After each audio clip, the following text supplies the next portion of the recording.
No, because the disadvantages take a long time to set in, and there are a lot of examples of athletes who have taken PEDs over a long period of time and still seen success. Therefore, the disadvantages don't outweigh the advantages.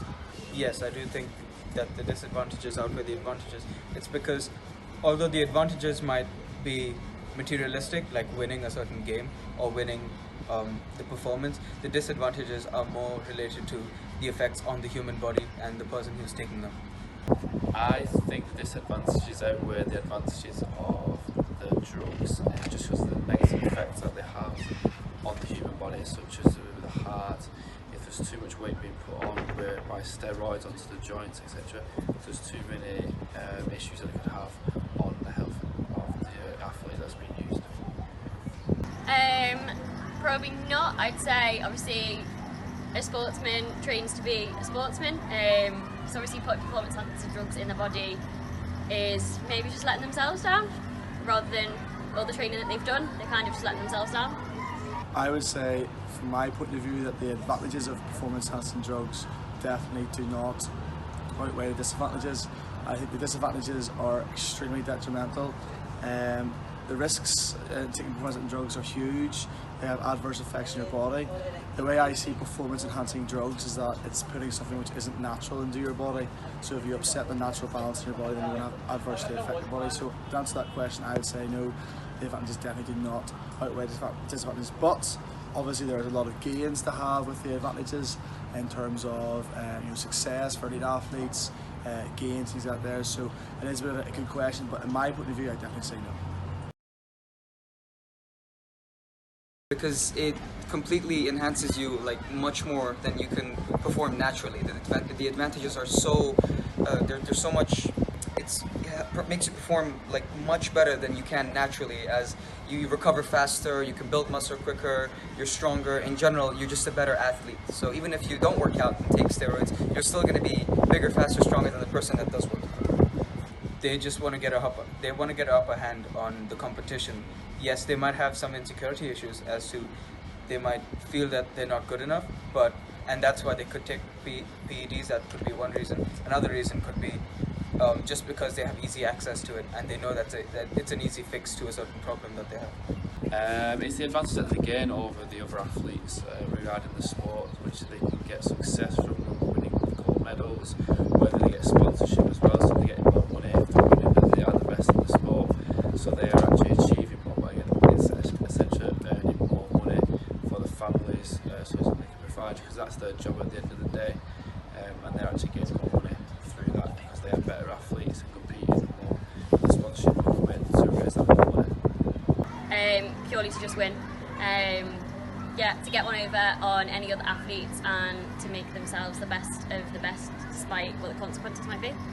I definitely know that the likes of performance enhancing drugs, there's anabolic steroids, directly affect your mental health in terms of they make you angry, they can make you have sort of lack of sleep. Your body can become very abnormal.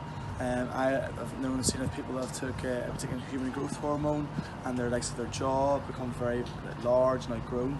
So yeah, definitely the effects are huge of performance enhancing drugs, and I've definitely seen firsthand people have been affected by them. Yeah, definitely. One would be balding and hormonal disbalances. They do have adverse effects, but I believe they take a long while to set in. Yes, they do. So for example, steroids, anabolic steroids, they increase the amount of testosterone the body produces, which inversely in men increases the amount of estrogen as well, which has adverse effects.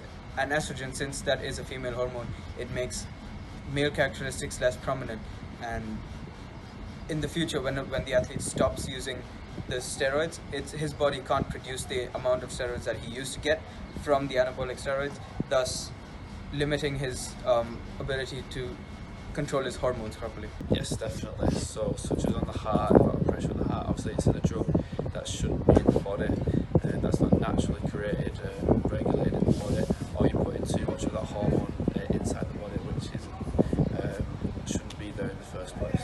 Yeah, obviously they do deteriorate your health. Do I know any? Off the top of my head, no, but there's obviously athletes in the news and whatnot where their health has deteriorated severely, or it's like later on in life when they maybe stop training and stop being sportsmen, that obviously the effects do take place.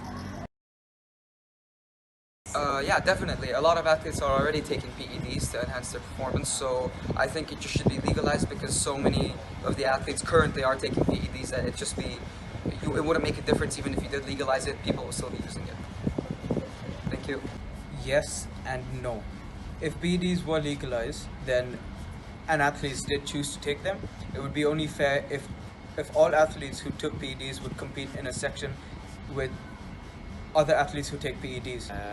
I think they should be legalised, just because there's so many people that I personally think that are using drugs in sport. So I think it would probably give a level playing field that everyone's actually using the drugs rather than people trying to cheat. I think it depends on the types of performance enhancing drugs.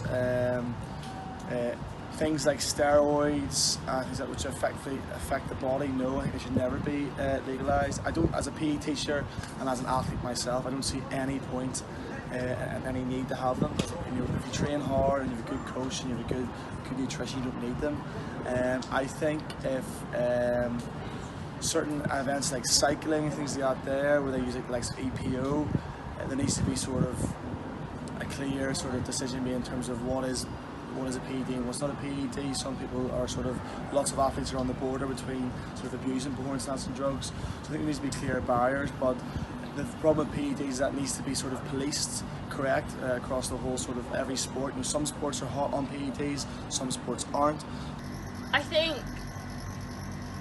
don't know, I think in some cases some could be legalised and it would be beneficial, but then I think there's such a scope of like what could happen, and there's far too many.